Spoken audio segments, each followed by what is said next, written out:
Hello friend, আজ চলে এলাম একটা ক্যাফেতে। এটা আমাদের বাড়ির খুব কাছাকাছি।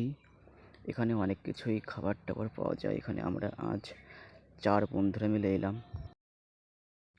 আমরা এখনই ঢুকছি ভিতরের দিকে। ভিতরের দিকে ঢুকে তোমাদের দেখাচ্ছি ভিতরের দিকে কেমন পরিকাঠামো। ভিতরে ঢুকেও আমাদের খুব ভালো লাগলো এবং চারিদিকে জিনিসপত্র সাজানো গোছানো আছে ও চারিদিকে জ্বলছে অনেক রকমের লাইট। আমরা এখন ভিতরে ঢুকে দাঁড়িয়ে আছি। এখনো ভিতরে যে দাদাভাইটা থাকে সে দাদাভাইটা একটু বাইরের দিকে আছে। ওই দাদাভাইটা আসার পরে আমরা এখান থেকে 4টে ক্যাম্পা নিলাম।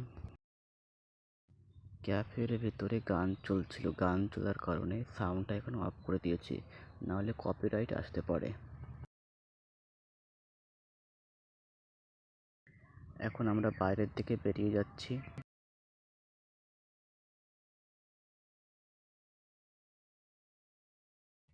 আমরা ক্যাব থেকে বেরোনোর সময় এখানে দুটো দাদা বসে আছে। এই দুটো দাদা আবার হাই করে দিল আমাদের ক্যামেরার সামনে। এই ক্যাফেতে chowmein, egg roll, Mughlai, biryani এবং অনেক কিছুই খাবার দাবার পাওয়া যায়। তোমরা চাইলে এখানে আসতে পারো। এই ক্যাফটা হয়েছে সুটিয়া বলদেঘাটা ব্রিজের পাশেই।